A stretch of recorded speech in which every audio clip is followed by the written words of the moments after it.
So one of the main barriers to eating healthy is being able to cook things on your own. It is very difficult to get healthy options when you're eating out all of the time. And I find that a lot of patients overcomplicate cooking or just don't know how to cook. And just if I can help you guys make better choices that you can cook in your home, you'll be more successful throughout this program. So let's go ahead and start with cookbooks. So some cookbooks that can be useful is anything that says like paleo, keto, or carnivore. So anything like Whole30 cookbooks are great. Most of these recipes will be okay for this program. One that I found that was really useful is this Leaky Gut Meal Plan book. Uh, if you can find this one is going to be the most adherent to the foods needed on this program. Anything that says keto or carnivore is usually good because these are going to be meat-based recipes, and you're going to want most of your food choices during this to be meat-based if you want to be successful. Most of the people that have gone through this program have not been successful are people that avoid meat or have been extremely under eating. So you should be eating meat, up to 3 times, maybe more than that a day during this program in order to really like fortify your immune system and heal your gut. So keto carnivore cookbooks very useful. One of my favorite paleo cookbooks is this one. It's called Everyday Paleo. I felt like all of her recipes, it's by Sarah Fregesso. I felt like all of her recipes were relatively easy to follow and don't require a lot of obscure nutrients. Some of these cookbooks you're going to have to be careful because a lot of the keto people get way too into cheese and dairy, and sometimes the paleo people get way too into nuts. So there will be some recipes that are just not conducive to the first month of this program, but those would be like the best places to look. I'm a firm believer of keep it simple. Recipes get to taking a lot more time to prepare things. There are pros and cons. They can be helpful to teach you the foundation of how to cook so that you can create your own stuff later on. But me personally, I don't follow recipes because it takes too much time. Like I don't need it to take 3 to 4 hours for me to make dinner. I want it to take 20 minutes for me to make dinner. Um, they require a lot of obscure nutrients, and you got to go to 3 different grocery stores to try to find all the things that you need, or you have to get some kind of online subscription, to like Thrive Market or Azure or something to get what you need. So it just gets to be too much. And really, when we're trying to heal our gut, we want to keep our recipes simpler, keep it to the basics, mostly just be eating meat and vegetables. Sauteed is the easiest way to heal your gut faster. The patients I have that get results the absolute fastest are honestly like the workaholics that just like don't have time to cook, and they're like, just tell me the easiest thing to do, and I just say eat steak and eggs for like 3 weeks straight. They eat steak and eggs for 3 weeks straight and they heal their gut. They usually get rid of most of their problems, and then they're like 100% better after month one. Obviously that's going more hardcore kind of extreme, but sometimes keeping it simpler does really help accelerate your results when we're trying to heal the gut. But let's get into some more strategies here. I'll open screen sharing, and here we go. So my tips for how to learn to healthy cooking. Absolutely number one rule is going to be, if it smells good together, it tastes good together. So this is a like chef tip. This is what my chiropractor told me when the first time I did this program, and I still use this all the time today. And I found, some food pairings that I actually really love just through doing this. For example, I really like roasted turnips with like turmeric and dill. I didn't use a recipe to find that. I just decided, okay, like I want to try some new root vegetables because you can have root vegetables on this program. So I bought turnips, chopped them up. I sniffed them with half the stuff in my spice drawer, and it smelled good with turmeric and dill. So I did that with coconut oil, roasted it, and that became a go-to for me for a lot of this program.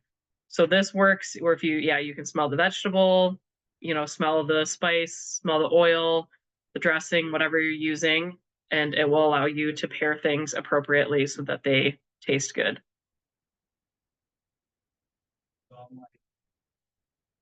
Number two is we need to throw the standard American breakfast out the window. The standard American breakfast is all carbs, right? So we're having like oatmeal, we're having bagels, we're having pancakes and waffles, cereal, granola, a lot of these things. And, if you guys can remember like my metabolism analogy where, when our metabolism is like building a fire where we have the logs are the fat, the protein is the kindling, the carbohydrates is the paper. Paper burns off very quickly. So a lot of times if you eat, just oatmeal, you're hungry a half hour later. And then we tend to overeat because we just keep getting hungry when we're only eating carbohydrates for breakfast. Whereas if you were to wake up, turn on your grill, make a steak, grill some vegetables like in the photo, you're probably going to be full for about 6 hours. You're going to make a lot better choices for the rest of the day. I am a firm believer that breakfast sets the momentum for the whole day. So if you do not make good choices at breakfast, it's almost like a downhill spiral guaranteed after that. Whereas if we wake up and, we go grill a piece of meat and eat some veggies, we're less likely to have cravings the rest of the day. We're less likely to get hangry, starvation mode type of thing where that leads you to make bad choices and eat out and get things that you shouldn't. So I'm a firm believer in eating dinner leftovers for breakfast, or just get up, turn the grill, make a piece of meat. A lot of times I use an air fryer. You can air fry a steak in less than 10 minutes. So time is not an argument. As long as you have things defrosted on the counter, you can cook most pieces of meat and in less than 10 minutes on a grill or in an air fryer. And there's very little cleanup time with either of those things. So it's really like a quick, easy meal. Like I said, as long as you remember to defrost things, it shouldn't take a lot of meal prep time. Just putting sea salt and pepper on it is really most of what you need to make these things taste good. You don't have to get overly complicated with marinades, although I do think any type of vinegar helps to tenderize steaks so they're not as chewy. But my rule is like there's always something defrosting on my counter. And as soon as one thing, makes its way into the fridge or makes its way into like a marinade, I take the next thing out and defrost it on the counter. So there's always something defrosted, always something defrosting on my counter so that I never have an excuse to not have food made and not have meal prepped, because that's when, like I said, that's when we eat out and we make bad choices and we ruin our progress.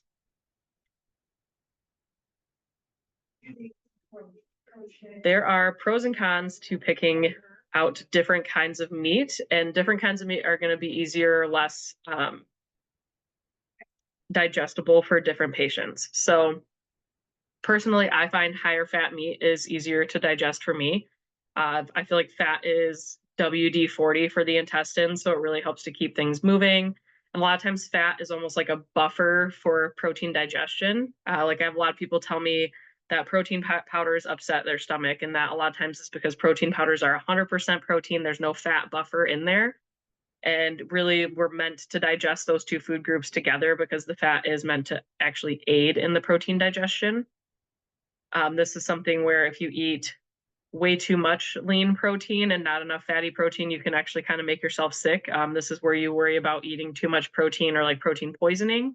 Because if you are getting like over 45% of your calories per day from lean protein, it can be too much. It used to be called rabbit fever in the old days because people would eat rabbits as their primary protein source, which doesn't have a lot of fat on it, as opposed to if you eat like a bear or something that has the fat on it, and you wouldn't have that protein poisoning happening if you were eating the fattier meats. So even some of us might have to work up to being able to digest fattier meats if we have gallbladder problems, which is where like the con is on this like well-marbled like fattier meat side, is if you're lacking a gallbladder or having trouble with your gallbladder, it can be very difficult to digest the fattier meats. And in that case, we need some gallbladder support in order to get us to the point where we can hopefully someday digest that. So for those people, it might be better to go more for like the sirloins or like the, not fatty marbled meats might be easier for you to digest if you're having trouble with the gallbladder side of things. But, the leaner proteins can also be better for like weight loss. If we're trying to reduce fat calories or just reduce calories in general, you will have like less calories from the leaner meats, but it also is going to make you less full and be less flavorful. So sometimes it is better just to eat, the fattier meat and then maybe just eat less meals per day because it's going to keep you fuller.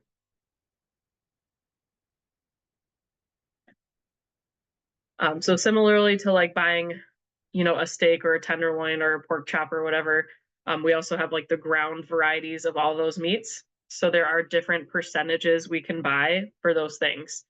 And the same rule applies. Like if you buy the leaner ones, it's going to be easier for people with gallbladder problems. And if you buy the fattier ones, it's probably going to be easier with people for more, small intestine, sugar metabolism problems.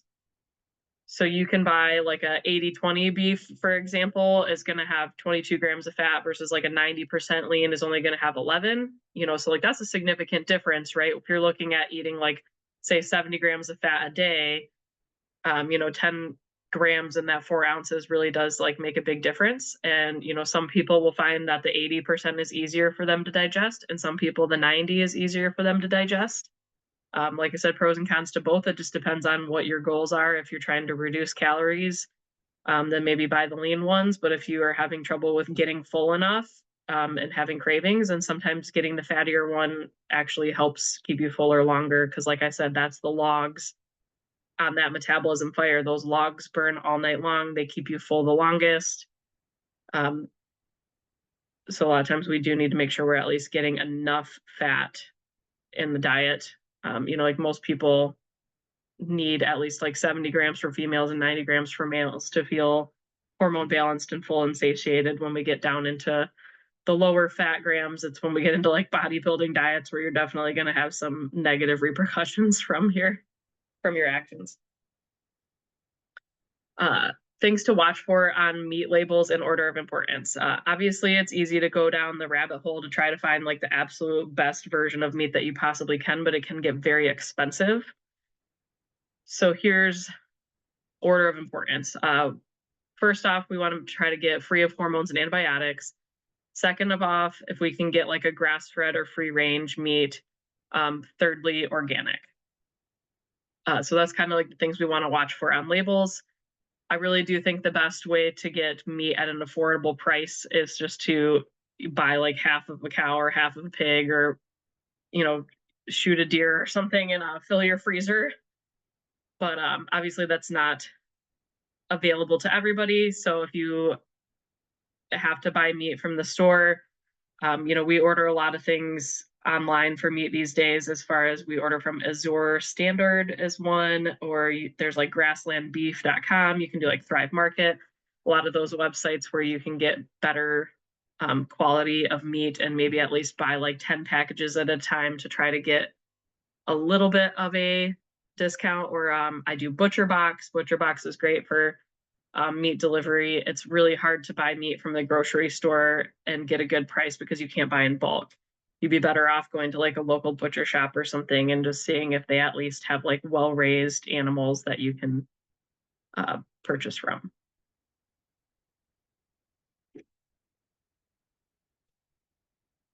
So getting into meal prep. I think crock pots are the fastest, easiest, like most well-rounded way to make a meal.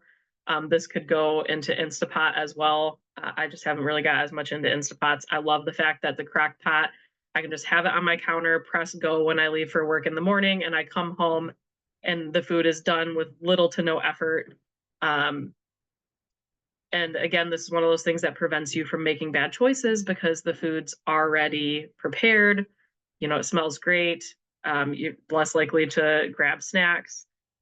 And they're usually very well-rounded meals because you're usually doing some kind of denser meat, some kind of root vegetable, and bone broth, right? All three of those things are very, very beneficial to our gut lining, right? Because you're going to have some of the healthy fats coming off of the meat into the bone broth, which is extremely healing of your gut lining. And then the root vegetables, that's going to help feed the good bacteria in the large intestine. So really just everything that's happening in a crock pot meal is a happy gut meal. And it's quick, easy, little to no brain power.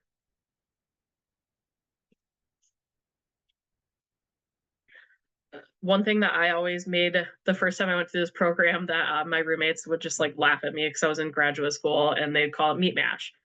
So when I made meat mash, I would just buy a giant wok and saute my three favorite vegetables, a pound of ground beef, put some kind of seasoning on it, and then I would just take that to school with me in a Tupperware container and eat it throughout the day. I mean, I was going to school from 7 to 7, so I didn't have time to like go get food or go home and eat all the time. So meat mash was my go-to. I mean, I really liked doing beets, onions, sweet potatoes, a pound of ground beef, and Mookie curry. I didn't even know I liked curry till I did this program, but my school was really close to a Whole Foods, and when you go to those bigger grocery stores, there's like 8 different kinds of curry, not one kind of curry. So there is like a lot of world of spices out there that you can get into to make cooking more fun. And again, it's like not a lot of steps, not a lot of effort, right? Like I just did those things. I think I usually use coconut oil or like grass-fed butter as to coat the pan, but that was my food for the whole day, and I would make it in the morning before I went to school in less than a half hour.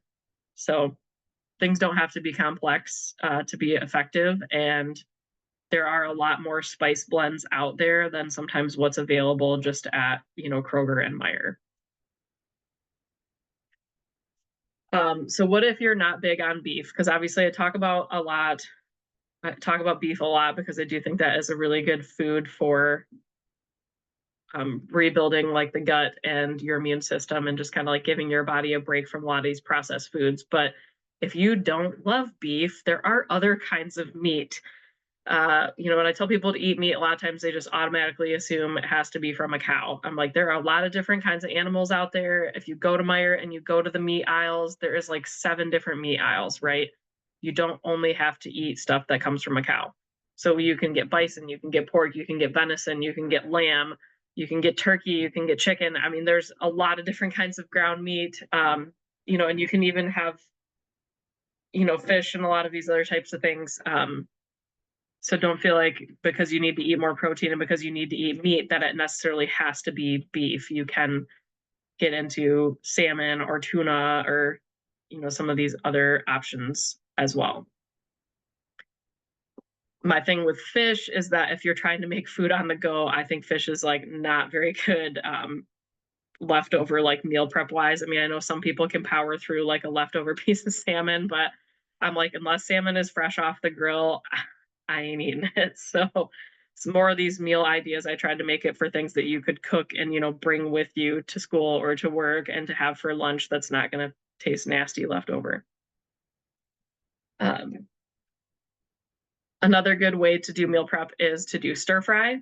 Most stir fry recipes are going to be very program friendly as long as you use coconut aminos instead of soy sauce. You can find coconut aminos right next to soy sauce in most grocery stores. It's a pretty common food these days. So you don't have to go to like a specialty store to get it usually. But again, stir fry is usually just going to be like sauteed meat and vegetables. And instead of putting it on rice, you can put it on cauliflower rice or put it on some other kind of vegetable. Or for the purpose of this program, just eat the meat and vegetables and skip putting it on anything until we get to the next month.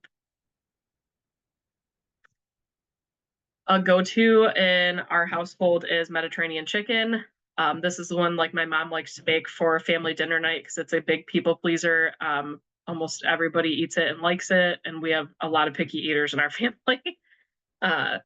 So what you do is you just get a bunch of breasts of chicken and then go to the canned food aisle and pick out your favorite between like Kalamata olives, capers, artichoke hearts, cocktail onions, jarred asparagus, any of these things. And when you get a lot of these jarred foods, they're going to be fermented. And fermented foods can be very beneficial to balance a lot of people's gut problems. So it's a good way to get some extra fermented foods into your diet is to make a dish like this. The other benefit is you can actually keep some of the juices, like put some of the olive juice or put some of the, onion juice on the chicken and cook it in there because those fermented vinegary things will tenderize the meat. Like venison is big in my household, and our favorite marinade for venison is just pickle juice. Because pickle juice will actually like tenderize the meat because of the vinegar that's in it, and then it will actually give it flavor as well. So when we get to the bottom of the pickle jar, we don't throw it away. We keep the juice, we use it to marinate our steak, and then we cook the steak on the grill. So yeah, pro tip, if you don't like extremely chewy meat, marinate it overnight or cook it in some kind of vinegar. And then, like I said, that can also be beneficial if you need to some of the fermented foods to balance out your gut health.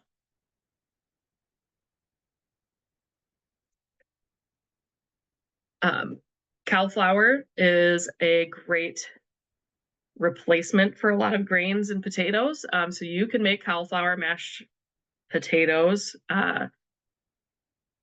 Super easy. You just, steam the cauliflower.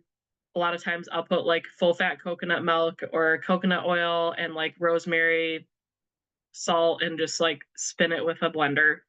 Or even just like a handheld mixer, a lot of times will work, and you can make mashed potatoes.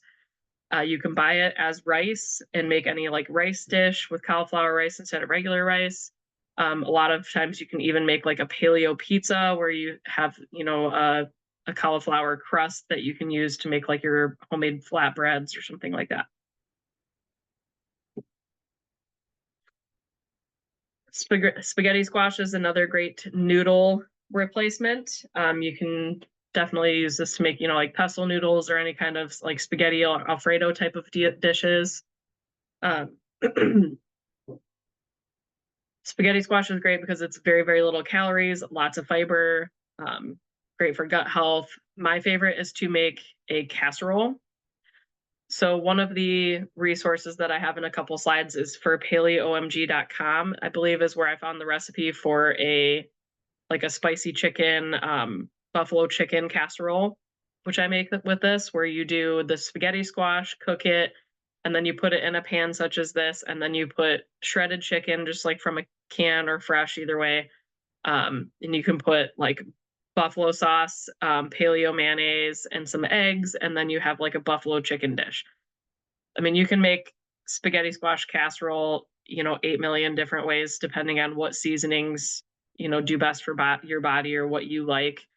Um, I've had really great like Italian dishes made with this as well. So there's a lot of options with the spaghetti squash.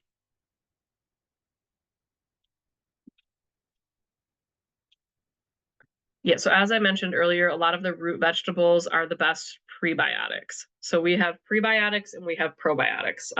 Probiotics are going to be actual bacteria that you eat. So this can be from like the probiotic pills, it can be from yogurt, it can be from the fermented foods I talked about earlier. Things like kombucha, which you can have on this program, are different ways to get the probiotics. Prebiotics are what feed the probiotics. So prebiotics feed the good bacteria in the gut. So these root vegetables are kind of like a slow releasing sugar that helps to feed the good bacteria that we want to keep around. So anything that you can make with, sweet potatoes, carrots, parsnips, onions, beets, a lot of those help to like really build the good bacteria in our stomach and help to like re-regulate things. Another one that's not on here is pumpkin. Uh, like I know one time my dog got really sick and had the runs, and I had a patient be like, well, just put like a spoonful of pumpkin puree in their food and they'll get better. And they did, because it helps feed the good bacteria. And then there's like healthy fiber in it that helps to restabilize the gut. So there's a lot of, easy things that you can do with the prebiotic foods. Most of these respond well to being slow roasted, meaning, put them chopped up on a pan in the oven, like with coconut oil for usually longer periods of time because they're very dense. These usually take like 30 to 40 minutes at least to cook. So chop them up nice and small if you want them to be done faster.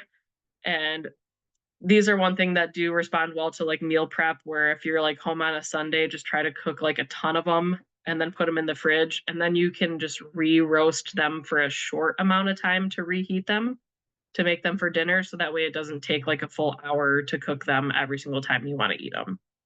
Because they do take longer. I mean, you can chop them up and steam them to try to make things a little bit quicker, but I think that most of them taste the best roasted. All right, so importance of food diversity.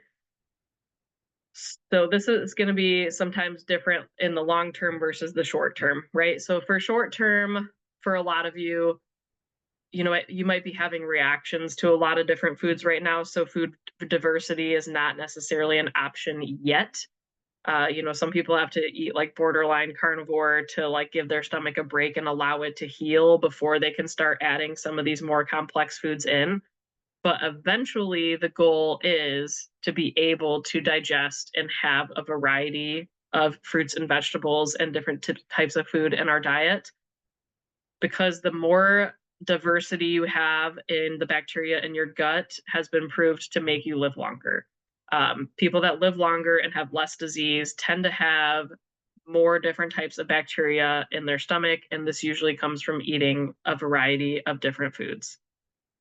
So it might not be a possibility today, but eventually we want to get more of those in, and starting with these prebiotic foods is the best place to start, because some people eating a bunch of complex, like high fiber greens is just not a possibility until we get our gut in a better position where we can actually digest some of those high fiber, difficult greens. So sticking to this list initially can be beneficial to get you to a point that you can start adding in some of the more complex things. Because if you start eating kale right out the get-go, it might be too much for your system. Another noodle replacement is going to be zucchini noodles. You can find these at most grocery stores as well. And if you just, eat this with, like garlic and olive oil and a piece of chicken on top, pretty satisfying, well-rounded meal. So next couple slides are going to be hacks for different types of cravings. So the sugar and dessert cravings. This can be for a few different reasons. I mean, if you want to avoid cravings, my main rule is just to make sure that you're eating your 3 servings of protein the rest of the day. That will eliminate a lot of sugar cravings. Some sugar cravings are just from habit. Like people will just have a habit of grabbing a handful of chocolate chips after dinner, and it's just like mindless. Like you're not even craving it. You just do it automatically. And sometimes you got to check yourself in those situations and kind of ask your body if it's really what it wants, or if you're just grabbing it because that's what you're used to. But if you are having, severe cravings, or if you're having sugar withdrawal headaches or something, eating frozen cherries sprinkled with like cinnamon or coconut cream is a really great way to have a dessert to get your mind off of it. Or making like homemade gelato. A lot of times what I'll do is I'll do like a paleo protein powder, frozen fruit and coconut cream, and put it in like the Ninja mixer, and that will make almost like an ice cream type of a thing to help get through any of like your sugar crash withdrawal things. Obviously, those are not meant to be like the main portion of your food for the whole day, but I'd rather people do this than go get Dairy Queen, obviously. People with salty snack cravings. Number one, olives are awesome. You can keep olives for a long time. They're very shelf stable, super salty, and a lot of healthy fat to actually keep you full. There are a lot of different types of plantain chips that you can get that are cooked in like coconut oil that are going to be more program friendly if you need something like crunchy and salty. I really love the Epic pork rinds, especially the blue bag there. That is like the salt and vinegar. I think I had to order them online because our grocery stores only had the barbecue, which wasn't my favorite, but that's a great way to get like a high protein, salty, crunchy snack. There's another brand called Siete, and Siete will make cassava based products. So they'll have like cassava chips or like tortilla shells, those types of things to make like different kind of Mexican dishes with.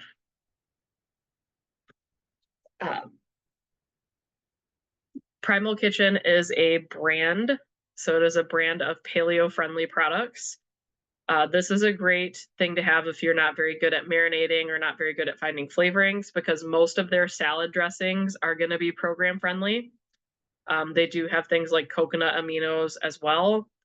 I use their mayonnaise for a lot of dishes, or even if you want to make like, a quick tuna salad or something, that's going to be beneficial because it's actually made with avocado oil instead of a lot of the like soy oils that a lot of the mayonnaises are made with. Some of you are going to be tomato sensitive, so you might not want to have, the tomato based pasta sauces for the first month here. But other than that, this company does have like very sugar-free and dairy-free Alfredos and tomato sauces for having Italian dishes in the future.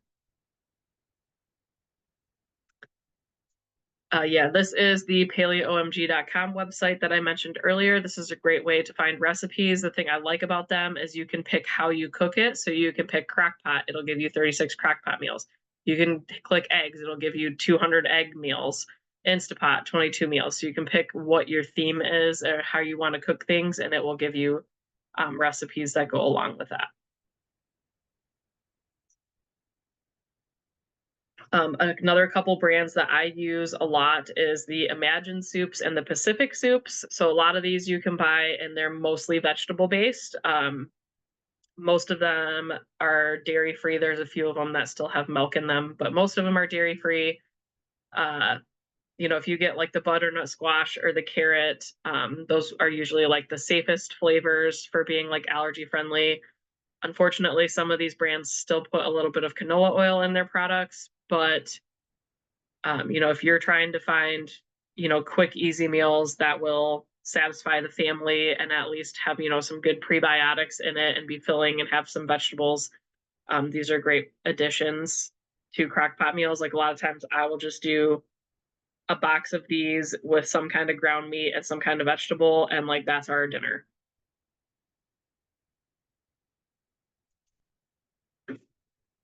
Okay, so smoothies are there's pros and cons to smoothies. I don't like people to be super dependent on them because I don't think they're very filling. I think they're better used as a snack or like a protein boost as opposed to like a meal replacement. But definitely when you get into the second part of this program with the whole body cleanse powder, you might want to find more fun ways to drink it than just by itself. So this would be my favorite combination is doing like the cherry berry blend with the chocolate body cleanse powder with coconut milk and, either walnut or flaxseed oil. The adding the fat part is what a lot of people miss when they're creating smoothies. Even if you're just doing like normal protein smoothies, they'll do protein powder and fruit and then wonder why they're not full. Like I said earlier, a lot of protein powders have no fat in them, so they don't keep you full. And if you add, a little bit of like walnut oil or coconut oil or something to your smoothie, it's more likely to last you longer energetically because then you'll have a few grams of fat in there. Or just full fat coconut cream is great as well. So that is the meal prep portion of this. I hope that that is helpful for giving you guys some ideas on how to do better cooking.